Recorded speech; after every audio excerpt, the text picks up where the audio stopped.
আমরা দেখতে পেয়েছি আজকে বঙ্গবাজারে আমাদের ঢাকা বিশ্ববিদ্যালয়ের মেধাবী শিক্ষার্থী এবং সাংবাদিক সমিতির সভাপতি আল সাদি ভুইয়া সহ অনেকের উপর বর্বর হামলা করেছে সন্ত্রাসীরা। আমরা আজকের এই টিএসসির রাজীব ভাস্কর্যের পাশ থেকে বলতে চাই, যারা এই সকল সন্ত্রাসের সাথে জড়িত, যারা এই সকল হামলার সাথে জড়িত, তাদেরকে অনতি বিলম্বে গ্রেফতার করতে হবে। প্রিয় সহযোদ্ধারা, আমি কিছুক্ষণ আগে সাদি ভাইয়ের সাথে কথা বলে এসেছি। সাদি ভাই স্পষ্ট করেছেন সেখানে আসলে কারা হামলার সাথে জড়িত।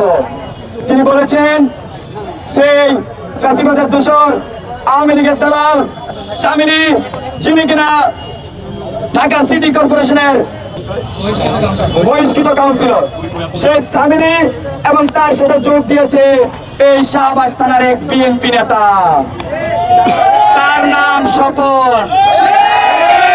চাঁদাবাজরা মিলে ঝিলে চাঁদাবাজি করে।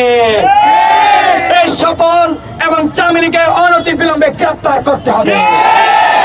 বৈষম্য বিরোধী ছাত্র আন্দোলন আপনারা দেখেছেন স্বৈরাচার শেখ হাসিনার বিরুদ্ধে রক্ত দিয়েছে, আর এসব চাঁদাবাজকে রুখে দিতে আমাদের বিন্দুমাত্র সময় লাগবে না। আজকের এই মঞ্চ থেকে দুটি দাবি স্পষ্ট করতে চাই। এক নম্বরে, যারা আজকের ন্যাক্কারজনক হামলার সাথে জড়িত ছিল তাদেরকে অনতি বিলম্বে গ্রেফতার করতে হবে। আমাদের দুই নম্বর দাবি, সারা দেশে যে সকল স্থানে সিন্ডিকেটের মাধ্যমে চাঁদাবাজি করছে, যারা বিভিন্ন ধরনের নাম ব্যবহার করছে, তাদেরকেও আইনের আওতায় আনতে হবে।